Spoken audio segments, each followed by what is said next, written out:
are thrilled tonight to be able to celebrate our 13th Friday Medal ceremony. And we're pleased to honor Dr. Shelley Goldman with this honor. So thank you, Shelley, for being here.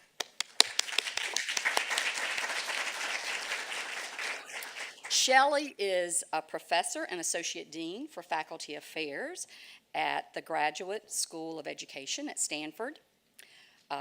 Dr. Goldman has focused her academic career on educational innovation and specifically on design thinking.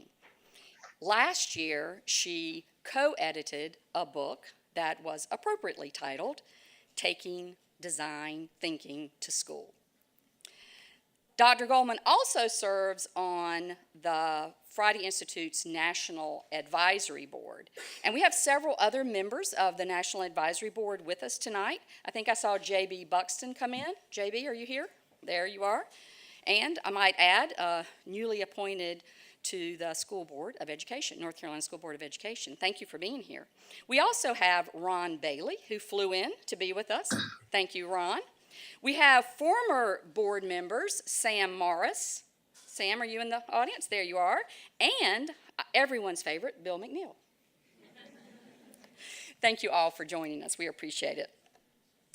I'd also like to recognize the college's associate deans. I think I saw Lee Stiff here. Thank you for being here.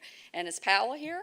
Okay. But I know that we have also our department heads, Aaron Clark, John Lee, and Penny Pasquay. Thank you all for being here and joining us. We really appreciate it. But I'm very pleased to introduce our Dean of the College of Education, Mary Ann Danowitz. And Mary Ann is leading our college to new heights, and we're very excited about that. And I'd like for you to join me in welcoming her now.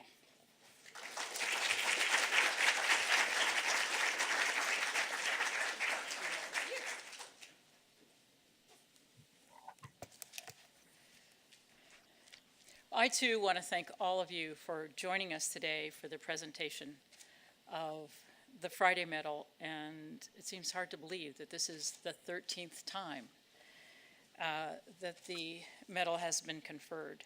And it truly has become one of the signature events of the College of Education and one of the signature events of education in North Carolina.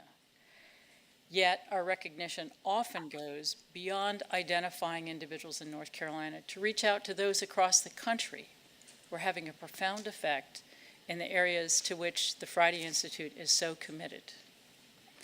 I also want to take the time to thank Hiller Spires for taking the role and responsibility of interim director of the Friday Institute. And some of you may not know, but Hiller was the founding director from 2002 until 2006. So when the time came for a transition, there was clearly one person who I believed could do it better than anyone else, and that was Hiller. And during this transition time, Hiller is working closely to support our very capable and highly productive Friday Institute staff and faculty, and continuing to maintain and cultivate our relationships with our external constituents, for whom we serve and on whom we depend to be equal partners in our undertakings. I also want to thank Professor Glenn Kleiman. And this is the first time I have used that title with Glenn, so it's a special occasion. And I want to thank Glenn for his 11 years of outstanding service as the Institute's executive director. And Glenn will always speak for himself, but I will say what my understanding is of what Glenn is doing at this time, and that is he, in some ways, is continuing his significant contributions through the FI as a thought leader and researcher an activist on a number of projects, in some cases working with the MOOC-EDS, the Computer Science for All initiatives. But he also will, in January, be undertaking a full array of activities, mainly working with our doctoral students in terms of the teaching and mentoring that he can bring based on the breadth of his experiences, his understanding of North Carolina, and his wisdom. Also, today, as we think about the medal, we all know that Bill and Ida Friday were passionate advocates and leaders in education for more than 50 years, focusing on education and innovation. Today, I'd like to believe that the College of Education continues to strive to carry out their goals in conjunction with the Friday Institute and is a powerful force for innovative approaches to education, especially in STEM education, literacy, and the roles of administrators and teachers in facilitating the development and implementation of processes and programs. Many of you know that the Friday Institute leads the way for solutions to many of the challenges that we face in education by uniquely bringing together researchers, practitioners, and policymakers to lead the transition to the next generation of education systems that prepares students from all backgrounds and aspirations for success in the digital world. With this medal today, we honor many individuals across the state and across the nation. And today, as we honor Shelley Goldman, a distinguished and accomplished educational anthropology whose work has broadened participation in STEM learning through teaching and research, design thinking, as Hiller said, and new technologies, and an innovative curriculum design, an incredible human being who empowers others through interaction with them. So, as we look at Shelley's work, and we'll hear a bit more about it, she certainly represents the values to which we aspire and which we seek to continue. So Shelley, thank you for your long-term commitment to improving education and for the past 11 years for serving on the Friday Institute Advisory Board and for the many, many ideas, thoughtful comments, and contributions that you've made. So thank you, Shelley. At this time, I would like to introduce one of the strongest advocates of the Friday Institute and the College of Education, our provost, Dr. Arden.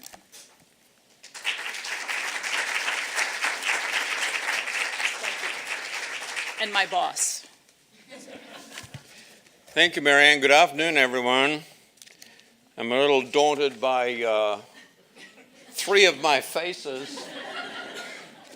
I should have shaved this morning, obviously, just if it was just not to confuse you. So for those of you who are external to NC State, welcome to NC State.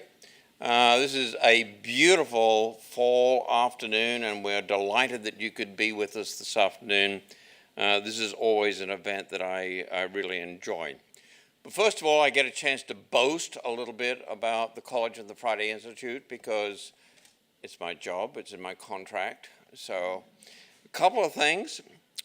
Do you know, recently we were ranked number 92 in the world by the Times Higher Education as best colleges to earn an education degree. So that's not 92 in the country, 92 in the world. There are a lot of colleges of education in the world, folks. Don't ask me how many, but a lot. So to be ranked in the top 100 is amazing. And this is the first time we've been such ranked since those rankings began. Also, in the last academic year, the 17-18 academic year, the college's faculty were awarded 44 external grants totaling $28 million. That is the highest number of grant dollars brought in since the inception of the college. So I want to congratulate not just Dean Danowitz, Glenn Kleiman. I want to recognize your leadership of this institute for 11 years, but recognize the faculty of the college and the institute. We have some absolutely amazing faculty in this college who truly are the ones that drive our national and international ranking. So tonight we're recognizing Shelley Goldman, who has made some exceptional accomplishments in the field of educational innovation. And she'll be joining a very prestigious group of individuals. I'm going to recognize some of those who I'm told are or may be with us today. Our first Friday Medal winner, Ken Branch, I see over there, in 2006. Many of you know Ken was the founding principal of Centennial Campus Middle School right next door, where two of my children went. Dr. Bill McNeil, right there, signing. Bill is the 2011 winner of the Friday Medal, and also the 2004 National Superintendent of the Year. So, Bill, thank you for your ongoing support. Muriel Summers, 2014 winner, and Muriel is the principal of A.B. Combs Leadership Elementary School, and I believe her students will be presenting some of their design work later today, so looking forward to that. Last year, we honored 7 innovative superintendents of North Carolina's rural districts. If any of you were here, that was, I really, really enjoyed. I think I've come to almost every one of those, but I've enjoyed hearing so much from the leaders, and we have one of those here with us today. Dr. Robert Taylor from Bladen County is with us today. I would be remiss, and I'm looking around the room to see if former governors Jim Hunt and Bob Wise are with us. I was told they could be with us, but they are still tremendous leaders for this state. So congratulations, Shelley, for joining this great group of educational advocates.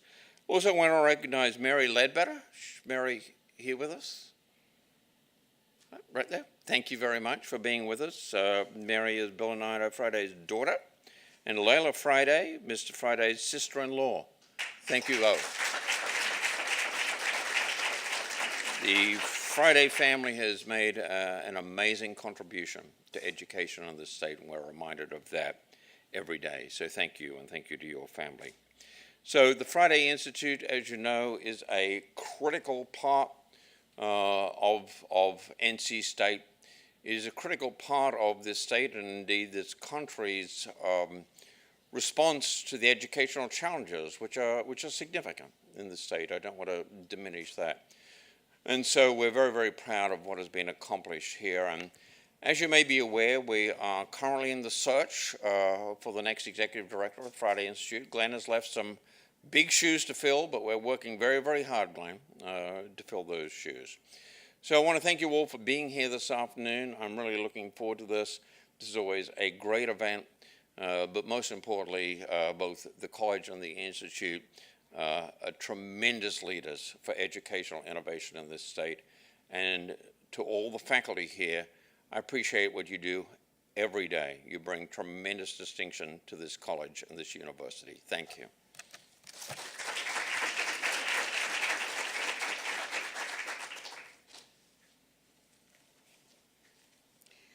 Thank you, Provost Arden, and thank you for your continued support. Before we continue with our introduction of Dr. Goldman, I have the distinct honor of recognizing our Friday graduate student fellows. Each year we award at least 2 or 3 fellows to support students in their doctoral research work. And so I'd like to recognize them tonight. First, we have Beta Akram, and she's a PhD student in computer science, currently working on her dissertation, and her advisors are Dr. James Lester and Eric Wiebe. So I'd ask you to stand if you're here. Yeah. And advisors. Great. Thank you. Beta has been instrumental in the design and execution of project components in middle schools in Wake and Durham County. And she was the first author on a recent paper, Improving Stealth Assessment in Game-Based Learning with LSTM-Based Analytics. So thank you for your work, Beta. Secondly, we have Taylor Harrison, who is a PhD student in STEM education, the STEM education department in the college. And Taylor focuses on mathematics and statistics education, and Dr. Holly Lynn Lee is his advisor. So thank you for being here. Taylor is interested in ways technology can be leveraged to support teaching practices in secondary and collegiate level statistics classes. His recently published article on iPads in the mathematics classroom, developing criteria for selecting appropriate learning apps, appeared in the International Journal of Education in Mathematics, Science, and Technology. So thank you for being here. And third, Rebecca Ward. She's a PhD student also in the STEM education department. She has a focus on science education, and Dr. Gail Jones is her advisor. So if you'd please stand. There we go.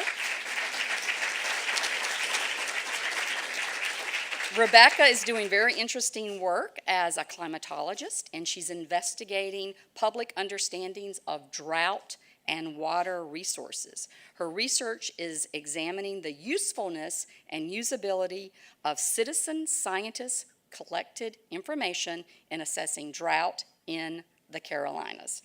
Let's have another round of applause for our three awardees.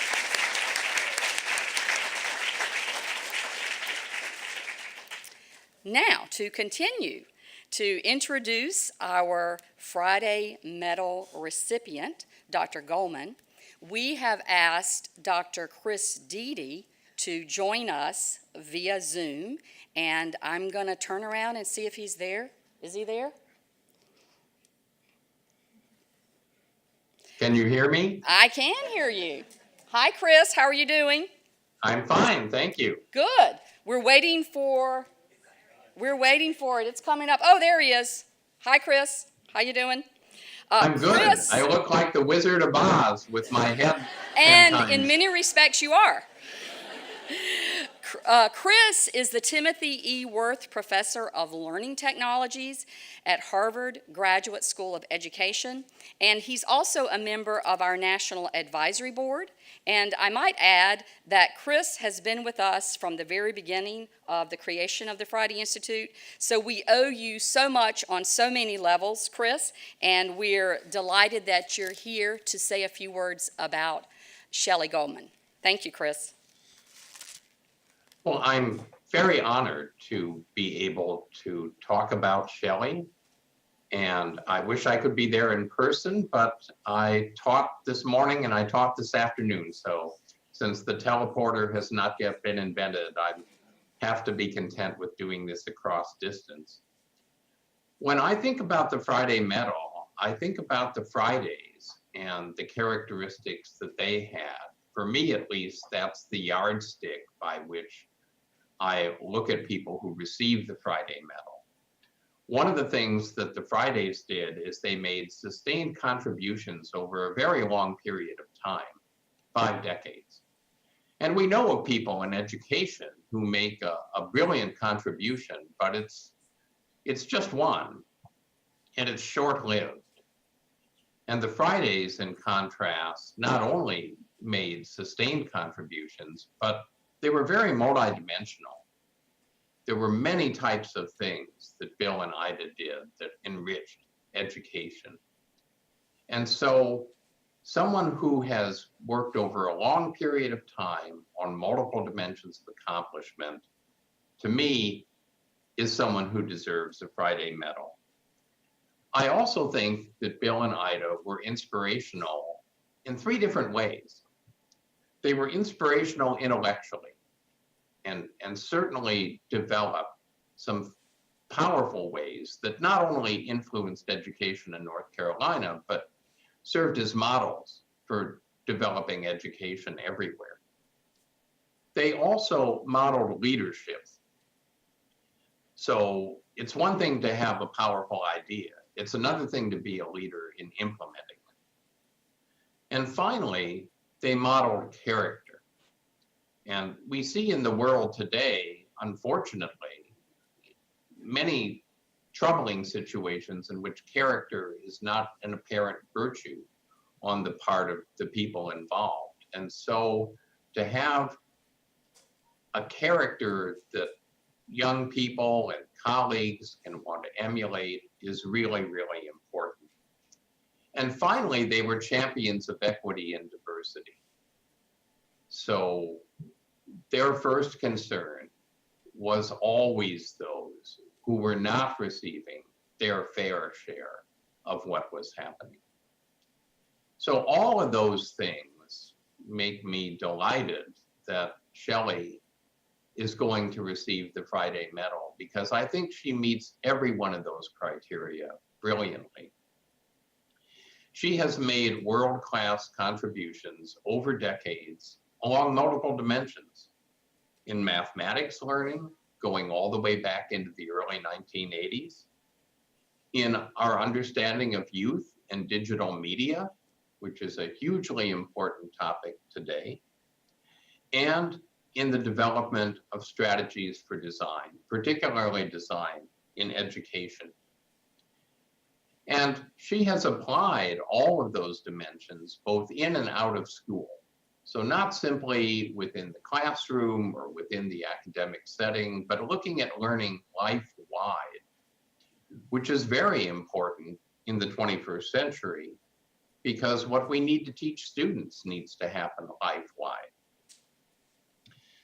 I remember, even when she had just finished her doctoral work, knowing about Shelley Goldman because of her contributions at the Center for Children and Technology and at Bank Street College, which were real beacons in the early days of educational technology. And then later at the Institute for Research on Learning, which was a major research institute that shaped a lot of the early thinking in the learning sciences. And now as academic dean at Stanford. And as someone who is at another university that has a lot of faculty who have high opinions of themselves, I can tell you that being an academic dean is not an easy role, and that it takes a great deal of character in order to accomplish organizing a group of faculty and making them effective. And when I think about Shelley as a leader, I'm reminded of the concept of distributed leadership. Years ago, I wrote an article called Leadership Without Followers. And I think that that is the characteristic that Bill and Ida Friday exemplified for leadership. They were leaders by making others around them leaders. And Shelley, through her character, through her intellectual contributions, through her leadership, has done that for so many people across time. So I'm honored and delighted to introduce Shelley as the latest Friday Medal recipient and welcome her to the stage.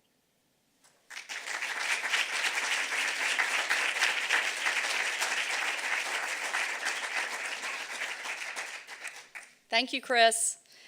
As always, Chris Deedy has a way of synthesizing information and pulling it all together in such a compelling way, and he did a great job. We're going to continue with the introductions, Dr. Goldman, and I'm delighted to say that we have two assistant professors who are going to continue the introductions, Dr. Tamisha Jones and also Dr. Casey Bush. They happen to be assistant professors in the STEM education department. Dr. Clark, you're getting a lot of press from the STEM education department tonight, so you should be very proud. Lots of press. They are assistant professors here, and we're delighted about that. They also worked in their graduate programs with Dr. Goldman, so they have a unique perspective on Dr. Goldman's work. So I'd like to invite Tamisha to the platform now.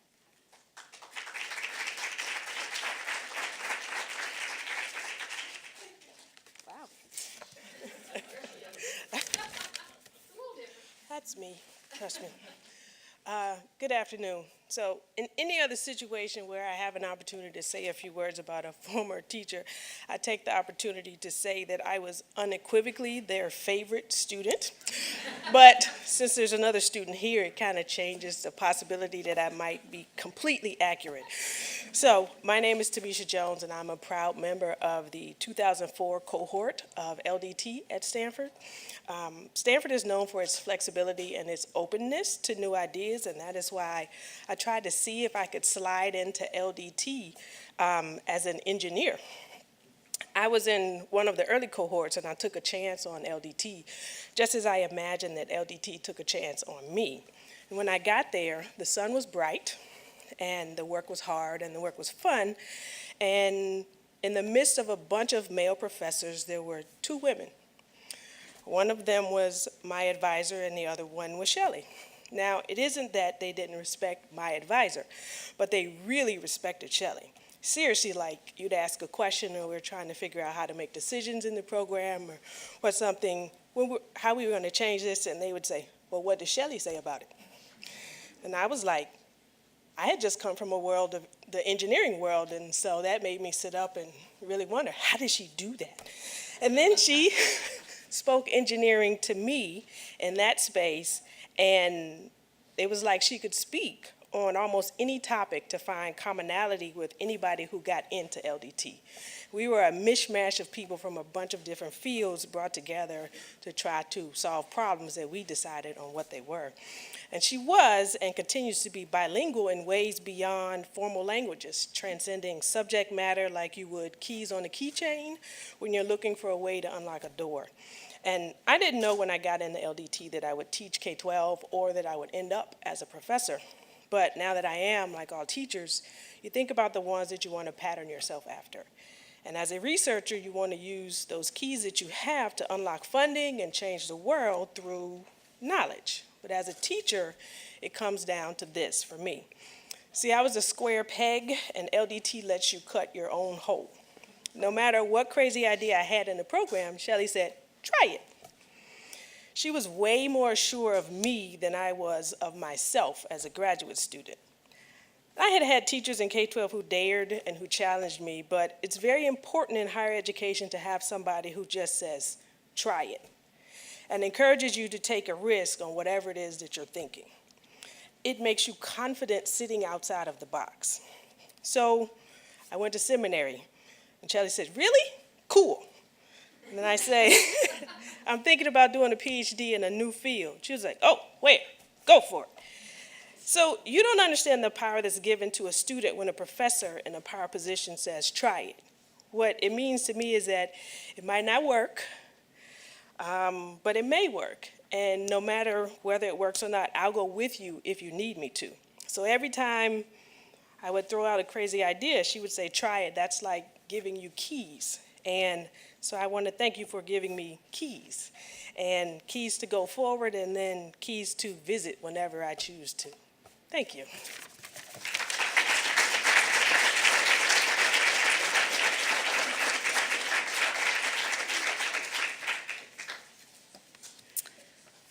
Hi, everyone. I'm Casey Bush, a new professor as well, and also because the provost is here, I need to acknowledge that I'm also faculty. No, you can leave Tamisha's picture up there. I am totally fine with that. I'm also interdisciplinary faculty cluster in leadership in public science. Okay, so I guess I'm going to be speaking on a different angle for Shelley's work, because Shelley was not my advisor and I was not in her program, so you might wonder how our paths crossed at Stanford.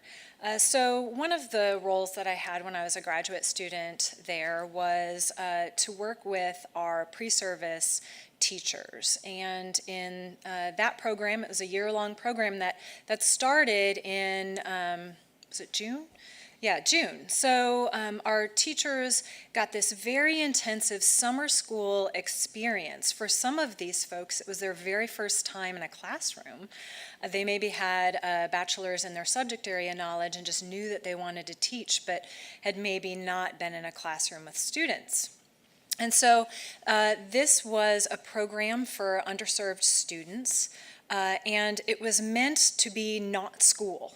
It was happening in a classroom, but it was very much not supposed to be reminiscent of your everyday school experience. And the curriculum that we taught from was the design curriculum that was created by Shelley and her students. And so this is kind of speaks to the reason that you're receiving this Friday Award is that on so many levels. So, not only using design, but also teaching others how to use design. And then we take that product and use it in a classroom with kids. So I was one of the instructors at that summer school. The way that the program worked is it would be an established, experienced teacher working with our pre-service teachers teaching this design curriculum for these underserved youth. And there's a story to this. I was a teacher for 12 years. Something old dogs and something new tricks.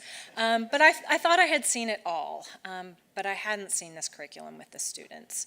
And so these were students who have felt shut down in the typical classroom experience. And in this classroom, we're demanding that they practice empathy. We're giving them toolkits in order to be able to do so. We are asking them to come up with as many creative ideas as possible, and then trying out those ideas, knowing full well that some of those things will fail, but always keeping this idea that we are failing forward and that we are learning from this process. And so, it was artful. It really was. Over the course of the month, I was able to see how the students they blossomed under this classroom environment. And it was some of the students who you would least expect to have the best ideas are the ones that are held up in this new environment. Furthermore, and this is kind of the meta levels of Shelley's impact, my pre-service teachers got to see a way that classrooms could be run that were also very outside of their typical classroom experiences, right? Because these were teachers who knew how to play the school game. They knew what to do, and they had been successful. And so to get to see this really different way of running a classroom and engaging with students was inspiring for them too. So when I look at the three criteria, advocating innovation, not only advocating but actually making that happen. I think sometimes as scholars we can get a little heady, but one of the things that the design curriculum that was built, one of the advantages was that it was really something that could be implemented in classrooms and done successfully. Advancing education on all levels, with other students, with pre-service teachers, and that is true leadership. And then lastly, imparting inspiration. I learned a lot myself teaching with this curriculum, and it's something that I've brought along with me, even some of the classes that I teach here at NC State. So your reach is far and wide, and we thank you.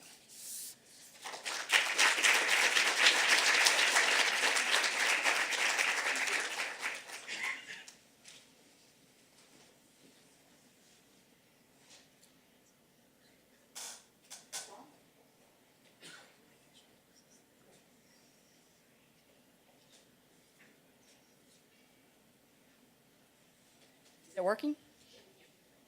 It is? Good. Thank you, Tamisha and Casey. We appreciate those remarks from a very unique perspective. In honor of Dr. Goldman's work on design thinking, we're very excited to have some students from A.B. Combs Leadership Magnet Elementary share with us their design thinking as they have done Lego builds. And we are thrilled that they're here with us tonight to shed some practicality on design thinking. And as a former teacher, Shelley was thrilled that we wanted to do this. In order to introduce the team tonight, I've asked Muriel Summers to come and introduce her team. And of course, we all know Muriel Summers as one of our former recipients of the medal. Thank you.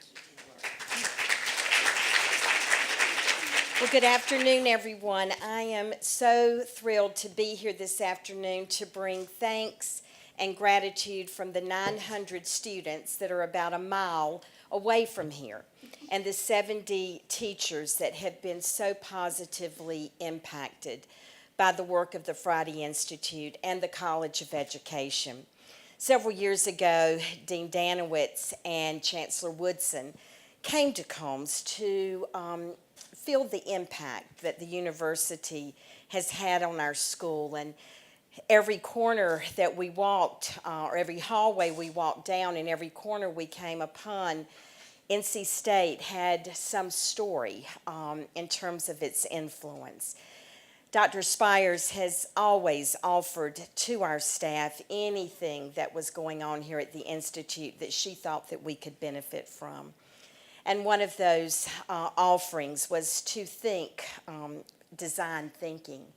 And we are so grateful for your inspiration, and you're going to see your influence and how it has transcended to these young ladies from A.B. Combs, young leaders. So with that, the teacher that inspires them daily to think outside of the box, to know that anything is possible, and to really play in the playground, if you will, of design thinking and science, technology, engineering, and math, is Chelsea LaRue. Ms. LaRue, thank you so much for the contributions that you make to our school every day and the influence that the College of Education and the Friday Institute and you, Dr. Goldman, have had on our children. So with that, I will turn it over to Ms. LaRue, who will introduce our leaders in design thinking.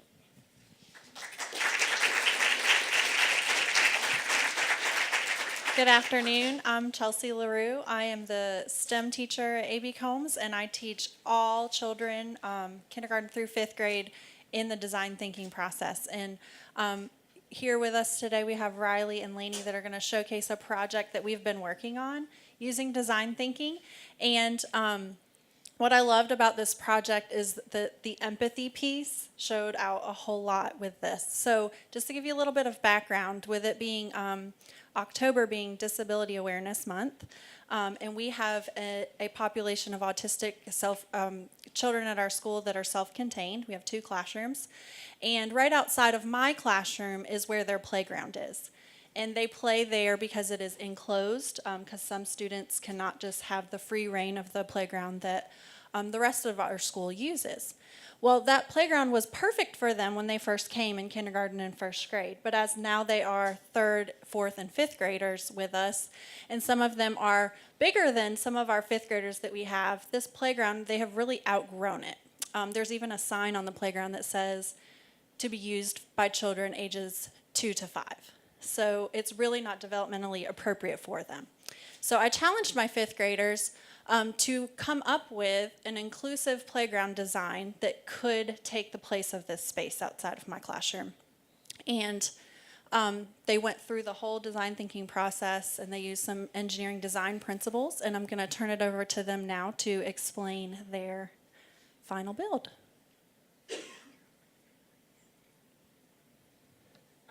Hi, my name is Lainey Beamish, and I'm in the 5th grade, and this is my best friend and partner, Riley Marks. Hi. Okay, so here's our Lego build. Let me just spin it around. You can probably see it up there. And Riley's going to describe what it's like and how we made it. So basically what we did was, of course, we wanted to include everyone and not just include some people with disabilities. We wanted to spread it out to everybody. So basically, we created this swing for people with wheelchairs, and even though we may not have people with wheelchairs at our school, we thought of the future and how it may be that way.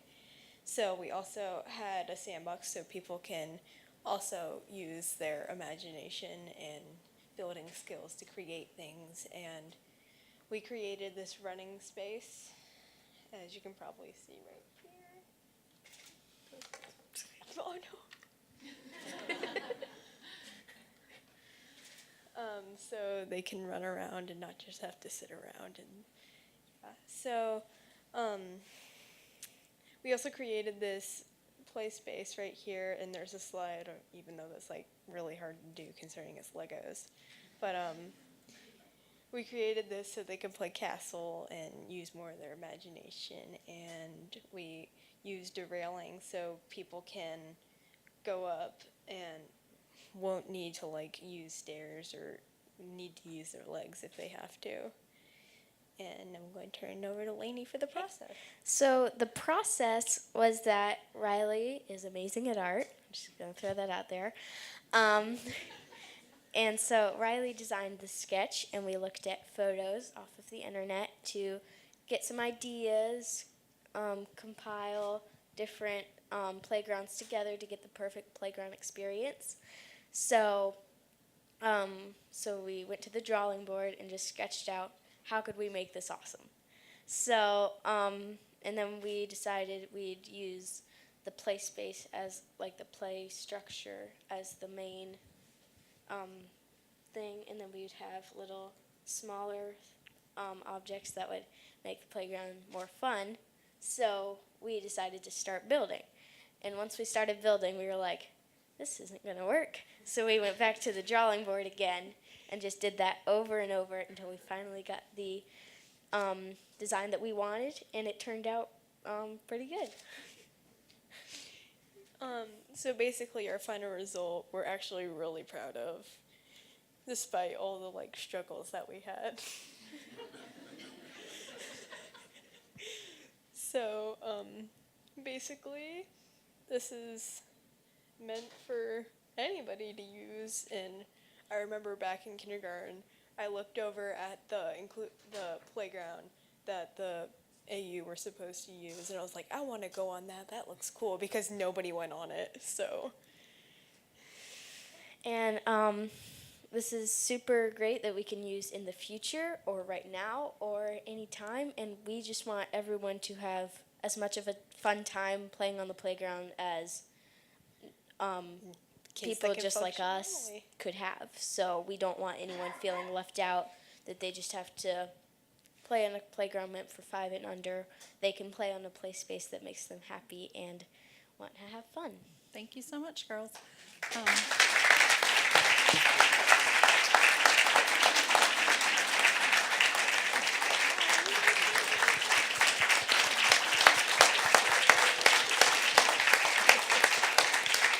And if this isn't real world enough, I've had fifth graders come up to me and ask me if we could find a grant in order to make these designs become reality. So.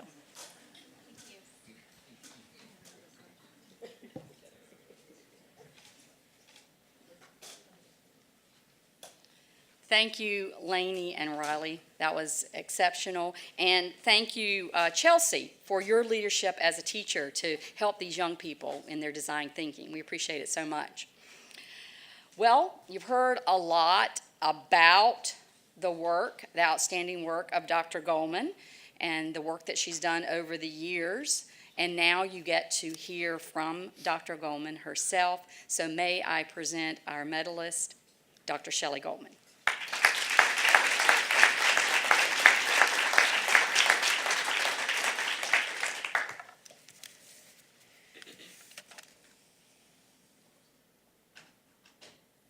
Do I click to move this forward?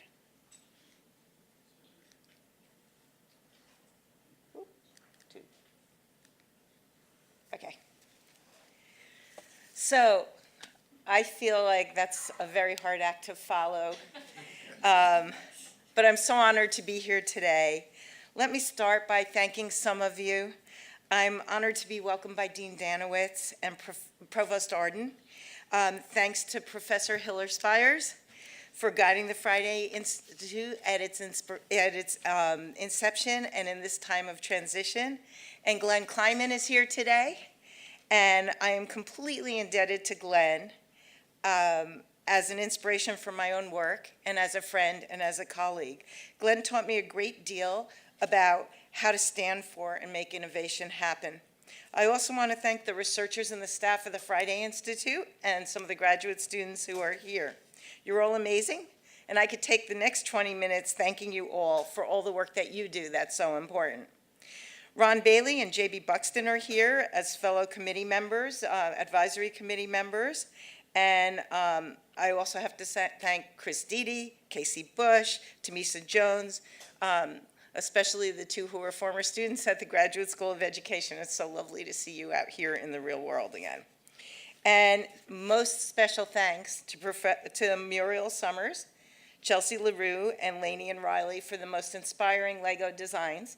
And I just want you to have a conversation after this is over with Professor Tamisha Jones, because her students are also working on playground designs, and there might be some things you can share with them. Finally, some members of the Friday family are here, and I feel so honored to be here and to be able to have this honor and to have you here to see this. So thank you for coming as well. I arrived at Glenwood School in Chapel Hill in 1974, just in time to start my second year of teaching. That was where my journey to change education began. At Glenwood School, does anyone here remember or know the name Sarah West? There you go, she was my principal. Yours? You weren't there in 1974, were you? I don't remember you. Okay. Sarah West was there a long time as principal. But I realized there that kids could work collaboratively, they could benefit from relevant and personal approaches, and that doing project work and getting outside of the classroom reaped magnificent awards.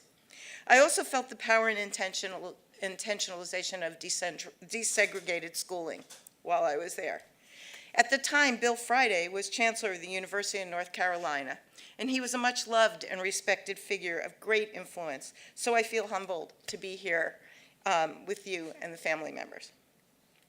So working on education and innovation has been a career-long, lifelong thing for me, and I have tried it in many guises.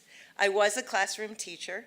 I tried through research. I've tried through materials development in mathematics, where the production of failure rates, inequities, and gatekeeping seemed easier than providing math learning for all.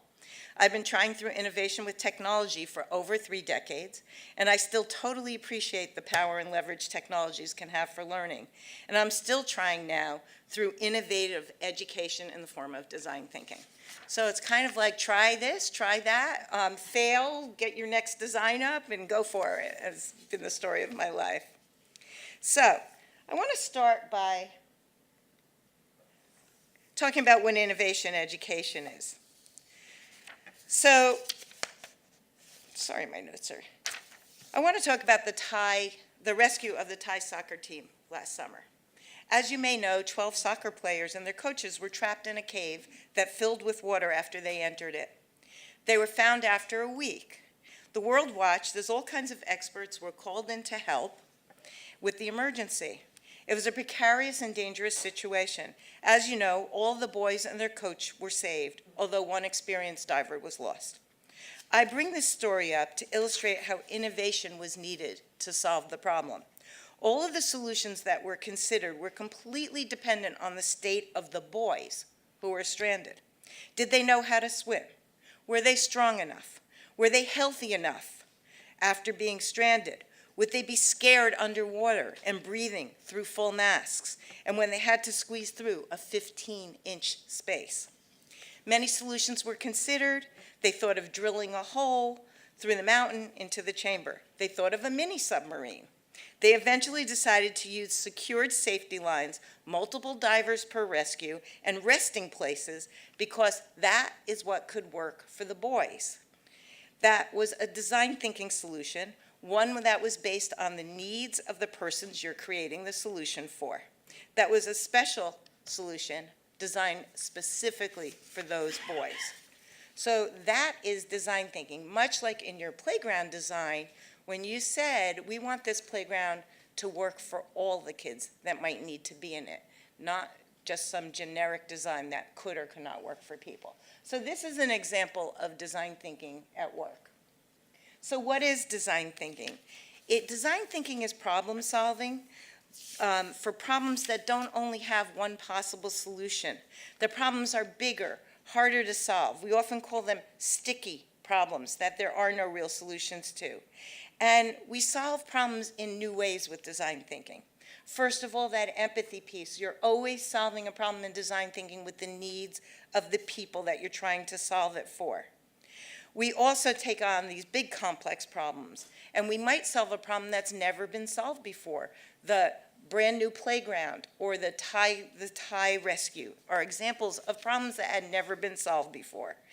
And you try solutions that may or may not work. You hope they work when people's lives are involved. And one of the things that we do in design thinking, you solve this problem with other people. You bring different people with different points of views. You have radical collaborations. You learn how to solve problems with people you might thought you would never work with before. So what problems are not design thinking problems? And here's a list of some things that are not design thinking problems. So a Rubik's Cube is not a design thinking problem. It's a great puzzle, but it already has a solution. A demonstration of a science concept is not a design thinking solution. Even like doing a project might not be a design thinking solution if it's pretty much we know the answers to the problems that are being solved in the project. Running math algorithms are not design thinking problems. And doing any basic research like science research or history research are research, but they're not design thinking problems. And even some engineering problems that could be closed-end problems, or we already know the solutions, or they have single answers, might not be design thinking problems. So what are design thinking problems? So things like developing systems or communication structures. So I think about sometimes the Friday Institute work, and I'll come back to this at the end, but you're working at a lot of different levels, and you are looking sometimes to create systemic solutions. And these are usually things that have never existed before. That's a good design thinking problem. So some examples of some of these kinds of problems are designing for water conservation problems. Designing, we have one I'll talk about a little bit more about, designing for patient comfort. Creating and designing videos to teach science for children with students, and even building teacher capacity through teaching teachers how to use design thinking to build their own innovation strengths. So, wanted to just stop and take a look at this little chart I've been thinking about and putting together. So on the right, in the blue, you see kind of like traditional teaching and learning kind of approaches. And in the middle, you see design thinking. And on the left-hand side, it's like what feature of the learning and teaching environment is taken up here. So there's goals, there's method, there's pedagogy and where it comes from, there's a creation process, and then there's also these possibilities for cognitive complexity, creation, and personal or social transformation. So you could see that traditional education on the right looks really different than what a design thinking approach would look like on the left. So for example, under traditional learning, we have learning and accountability of pre-described and pre-chosen knowledge bits. That's usually how we think of it. Sometimes we think of them as coming in developmental sequences or from less complex to more complex, but we've pretty much determined what they are, and that's what we focus on.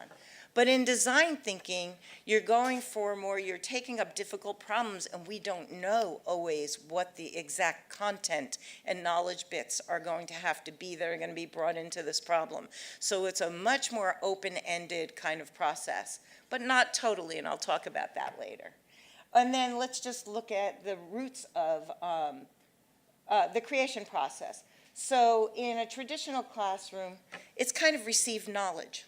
We already know this, we teach it to you, you absorb it, we test you on it, and we see if you've got it. And that's kind of the model. But then in design thinking, you see we have a very hands-on, we have a prototyping model. Try it if it doesn't work. Make that first playground design, and then when you put it together and it doesn't seem to be right, do it again. Try again. Iterate yourself to some knowledge about things.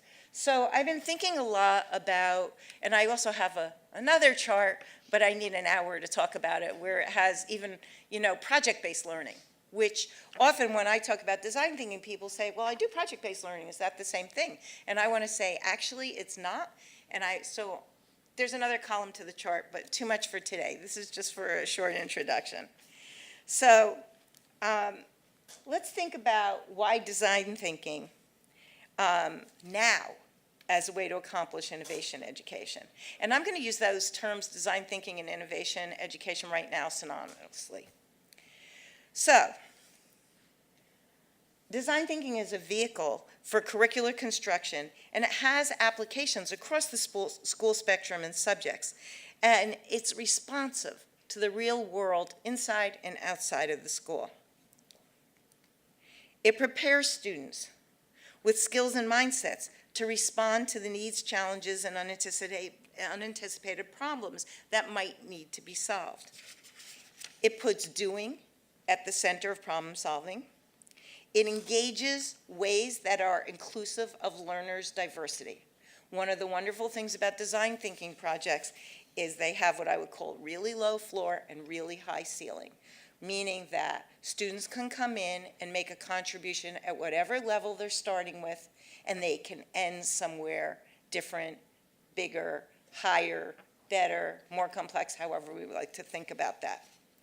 And another thing is that design thinking definitely helps students see that what they're working on in school can be relevant to real life, and I will talk more about that. So, why I think we can make design thinking and innovation education happen in our schools. And originally, when I was talking to my husband, Ray, over here, and Glenn about this talk, I was like, I'm going to do like the top 10 list of design thinking or something like that. And Glenn informed me that when the Friday Center has MOOCs, that the articles or the pieces that have 5 things or 7 things or 3 things have like the most traffic. So I was thinking, wow, if I really want to keep you all interested in this, I should do like, 7 things. So I'm going to talk about 7 things that I think are interesting about design thinking, but they're not numbered or anything. Sorry, I fell down on the job. But that are really interesting and make it possible for this to be important and successful for kids now. And the first is that kids love learning.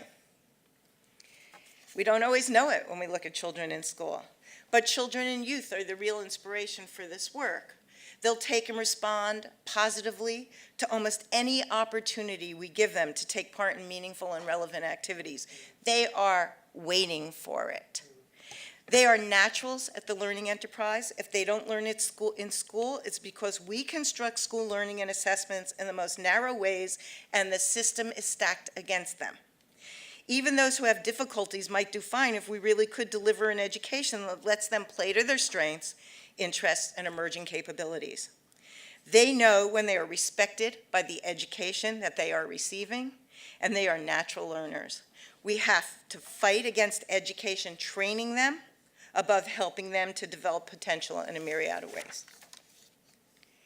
Teachers love to see children learning. They are our innovation allies.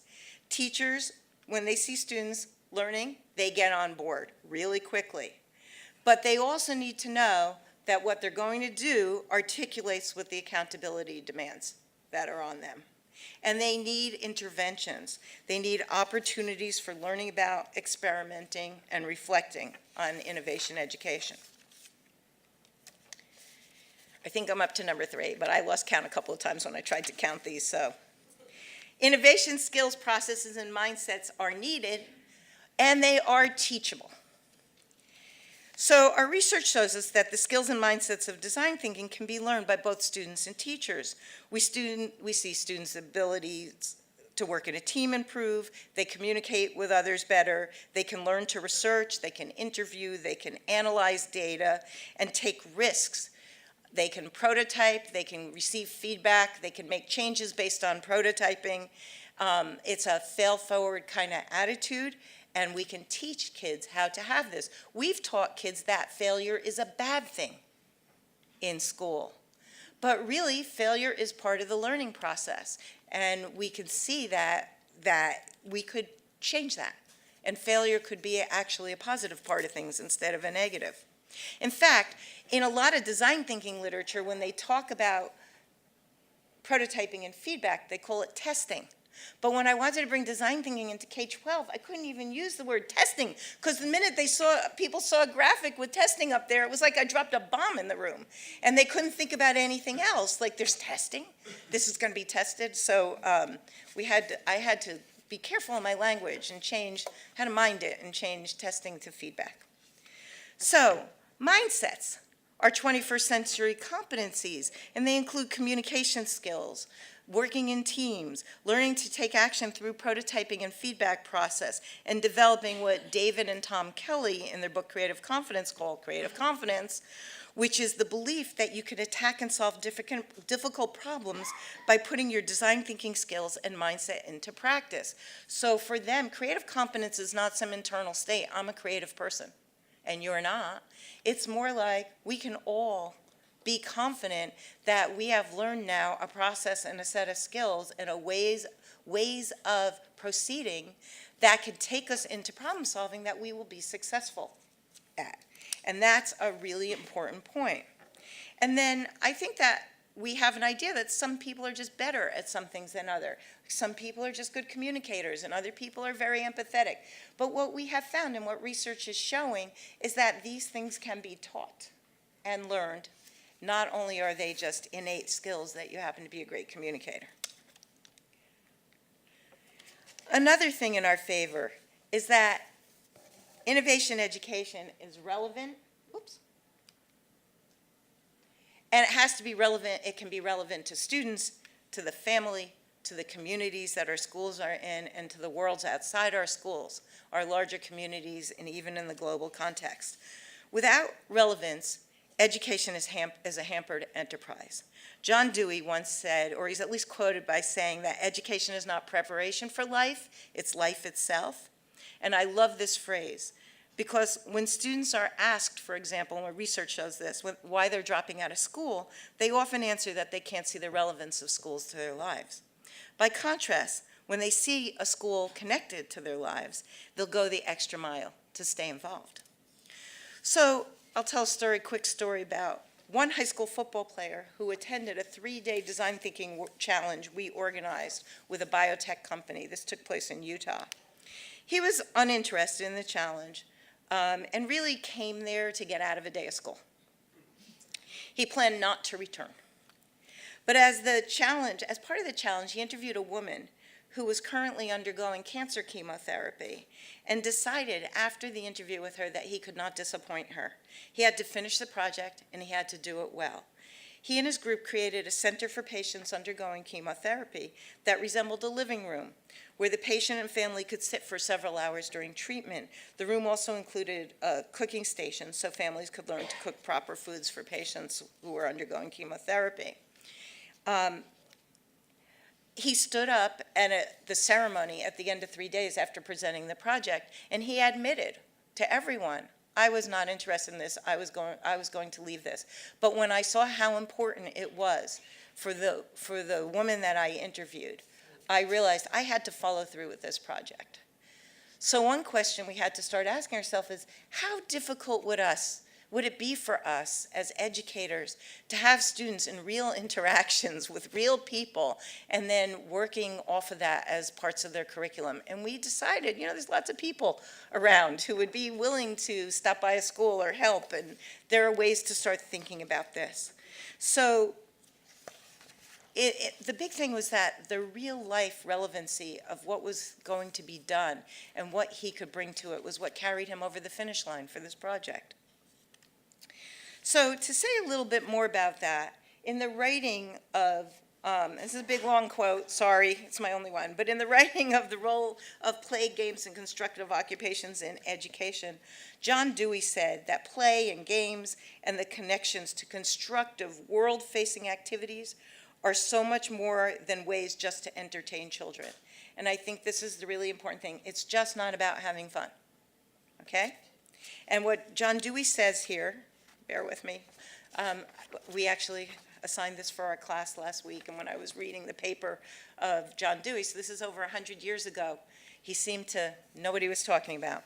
Study of mental life has made evident the fundamental worth of native tendencies to explore, to manipulate tools and materials, to construct, to give expression to joyous emotion, etc. When exercises which are prompted by these instincts are part of the regular school program, the whole pupil is engaged. The artificial gap between life in school and life out of school is reduced. Motives are afforded for attention to a wide variety of materials and processes, distinctly educative in effect. and cooperative associations which give information in a social setting are provided. Without something of the kind, it is not possible to secure the normal state of effective learning, namely, that knowledge getting be an outgrowth of activities of having their own end instead of a school task. So one of the things that I think design thinking is just brilliant at is making that education real and making it real relevant. So here's the next point. I think we're up to like 4 or 5. Okay, empathy. Empathy is so worth it for the students and teachers, and it's needed. So let's think back a minute to our high school football player. In his case, empathy work motivated him to stay with his team and do impressive work. His case illustrates how empathy can drive a student in very powerful ways. We've also seen empathy drive teachers. In a current project we have, teachers shadow a student and take them through and then we take the teachers through how to develop empathy. It's as if they see their students for the first time. They see them in new ways, and they can forge new commitments to them. And this is astounding, since they already had seen themselves as being fully committed to working with their students, and they were in their classrooms every day. But when they weren't specifically trying to develop empathy and doing the empathy work, they were caught up in all kinds of things, like who stole someone else's pencil, and who forgot this, and who was causing a ruckus on the side, or whatever. And so they really found that they could develop a new perspective that changed the way they saw someone that they deal with every day. And why is this important in school? Because we could just leave this to out-of-school sites. So I think this past week was a trying week in America. We had multiple bombs being sent through the mail. We scapegoated some refugees who were 2 countries away but heading north on foot with their baby strollers. And we had 11 people die by being mowed down in a hate crime while in a worship service. We can no longer ignore the social, emotional sides of learners in exchange for learning more content in school. Without empathy and compassion, we will all be subject to culture wars and idiosyncratic actions and the reactions of others. Schools need to respond with leadership, and empathy training is one way to go on that. So now this question of content. So now that I'm advocating for, let's add in empathy, let's have design projects, let's bring the real world in the classroom, let's bring the classroom out to the school, let's, have compassion and take care of our whole society. Where's content in all of this? And I really think that content is still a partner, is still a major partner. People think design thinking is content light, and I have to disagree. We have learned how to knit content into the design thinking process. We have done this with kids in classrooms. We have tested them, and they can learn design thinking, and they can do projects, and they also can learn the content that they're supposed to learn. It creates situations for deep dives on content, and I'll show you how in a second, and also those 21st century competencies. So let's look at the deep dive. So here's an example of Karen Hess has taken the standards, and she's created a cognitive rigor matrix that looks at them. And so you could see it's kind of like, on the left, it starts with remember, understand, apply, analyze, evaluate, create, and then she breaks them down into different levels. And so the standards on level 1 would be kind of the most easy ones. And I'm going to say levels 1 and 2 are where most teachers, up until recently, were concentrating their teaching. Then the standards come out, and they're asking for other things. They're asking to explain, generalize, connect ideas. They're asking to devise approach among many alternatives to solve a problem in a new, novel way. And they're asking to synthesize information. They're also asking to create, to do design work. And so you can see that the actual standards, the content standards, have changed in ways that bring them closer and closer together to some innovation work that we'd like to do with kids as well. And then because I'm at the Friday Institute and because I've spent 3 decades working in technology, what's the story with what we do with technology and all of this? So we've spent 30 years trying to do studies about whether or not technologies were making a difference in classroom learning or school achievement. And during this time, most studies were inconclusive.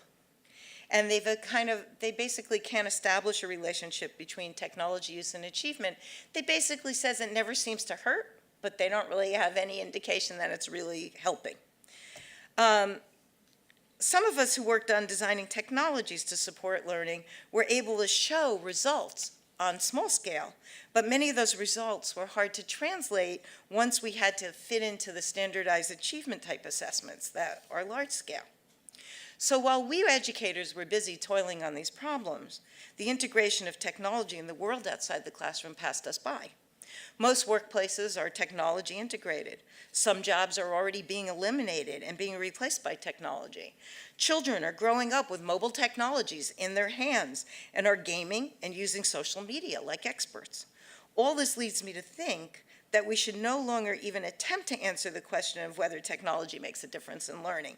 Technologies are in our world, like the air we breathe, or in a classroom, like the pencils we use, and we need to attend to them, integrate them, and our job is to figure out how to create worthy learning contexts with them. So that's all I'm going to say about technology on that front, but how do we make these stick?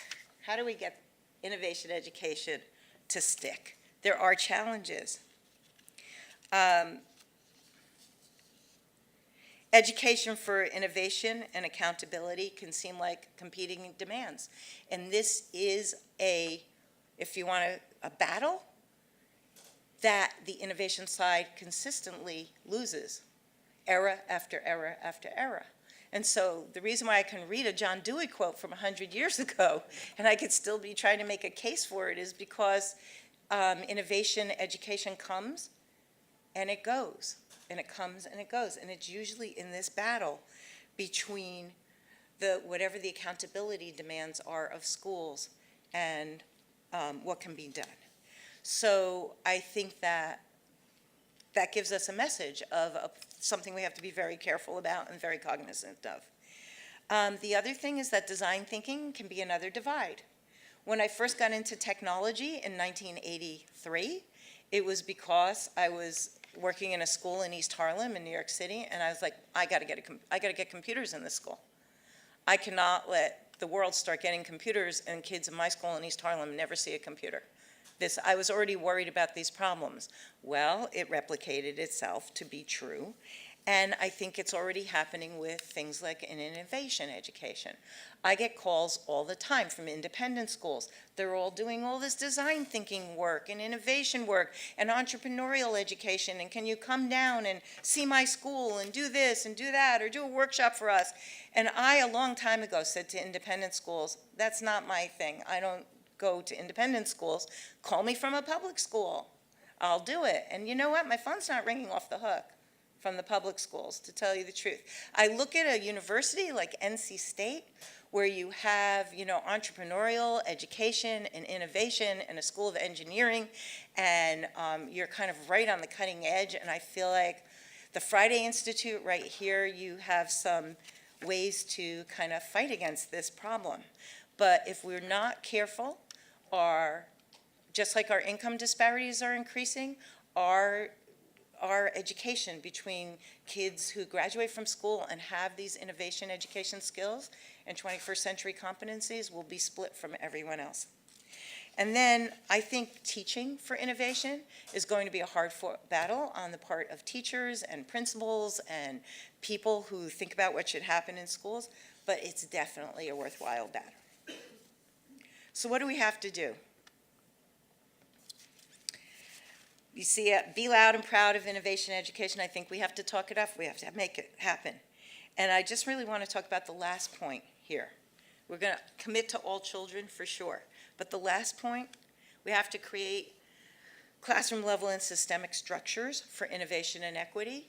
And I think this is where the Friday Institute is doing amazing work. There's a lot of commitment here from working on this from all angles about how learning can be created in the subject areas and to how technologies can best be integrated. There's work on new movements like Coding for All. There are projects working with teachers, with districts, with counties, with the state, and projects that are national and international in scope. Various technologies are being explored, and the work about leveling the playing field for all students is in every conversation. This is an important and necessary constellation of activities that can have the needed exponential effects that we need. You're cooking on all burners, and that needs to continue. And my hope is that you're all talking and interacting with each other so that you can impact each other's work and push each other's work further, because I think that your own internal radical conversations can help build connections that can work externally among other institutions and contexts where they're needed. So on these messages of the challenges and what we can do, keep it up. Our young students we met tonight, you all, will be out of school in 6 or 7 years. And are we giving them the kind of education they are going to need? Let's make it right for them. Thanks.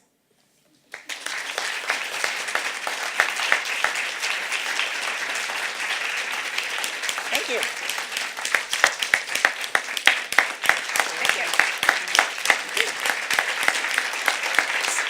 Thank you so much, Dr. Goldman. I want you to stay here with me, please. Thank you for inspiring us, and thank you for challenging us. We appreciate it. We think that you are a beacon for educational innovation, and we are so glad to present the award to you tonight. But before we do that, I'm going to ask Dean Danowitz if you'll join me, and Provost, will you join me?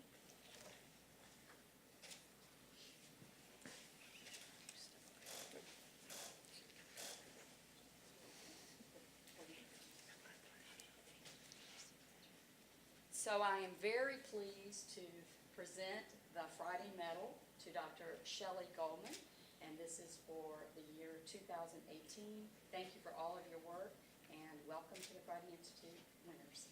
Thank you so much.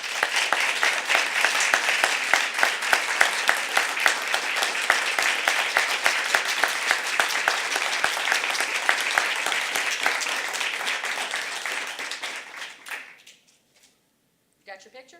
Good. So, one more round of applause, please. Thank you so much. And now we invite everyone to join us for our reception out in the foyer. And once again, I appreciate your attending tonight and continuing with this wonderful tradition. Thank you so much.